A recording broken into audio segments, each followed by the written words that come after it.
Hi guys, it's Dan here, and today I'm going to be showing you how to identify missing content to add into your pages within SEO testing.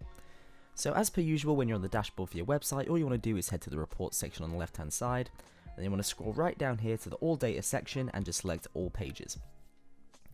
So once that loads up, what you want to do is find a page that you're actually wanting to look at. So we actually had a look at one earlier on today, so I'm going to actually get that one up for you guys today.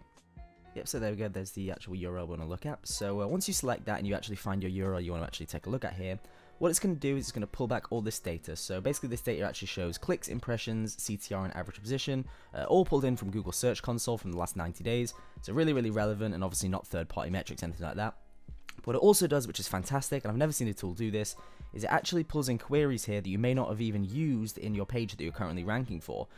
So for example, there's some terms here, for example, Nutella, Trustly, Bookies, bonuses. They don't really mean much to us right now as we've not analyzed them, but just as examples, when I actually list them off, you can see that the keyword usage on those three is 0. So we're actually ranking there, top of page 2, middle of page 2, kind of towards page 4 for those terms, but we have absolutely no usage of that keyword within that article. So what this does is it gives a great indication of if there's any keywords that are relevant for your page, or keywords that you should be adding into your page that you rank quite well for, but obviously with inclusions you should really jump up in the rankings if you're already even ranking for them without using them.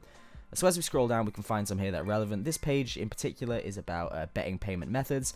So obviously we're looking for different types of betting payment methods and things that are relevant to that. So as I scroll down, you can see best e-wallet. E-wallet is obviously one of is a payment method, so that would be really relevant. We're ranking there in page 2 for that, but obviously we have page 3, but we have absolutely no use of the keywords. So by including that, you can imagine we'd probably leap up for that a little bit. Again, we've got best Visa betting sites. That could be a good one to look at. Apple Pay bookies. That's a different type of actual payment method. And obviously then you've got keyword usage 0. And that one we're ranking kind of top of page 3 as well. So you'd imagine obviously with the inclusion of these, that would jump up the website. And it's a really useful feature. I don't really think there's anything else out there that shows you the keywords that you're ranking for, but also the ones that you've not even used within your page. It gives you a great indication. And I'm fairly sure as well soon that SEOTesting is going to actually include an export button on here, so you're able to actually export this data and then obviously use it a little bit easier as opposed to going in and looking for the terms. But I mean, it's really easy to do that anyway. I mean, if you want to actually look at the term bet e-wallet or bet payment, whatever that might be, you just press that Google button there in the middle, and it's going to take you straight through to the actual search terms. You can kind of see the relevance if you'd like to do that anyway.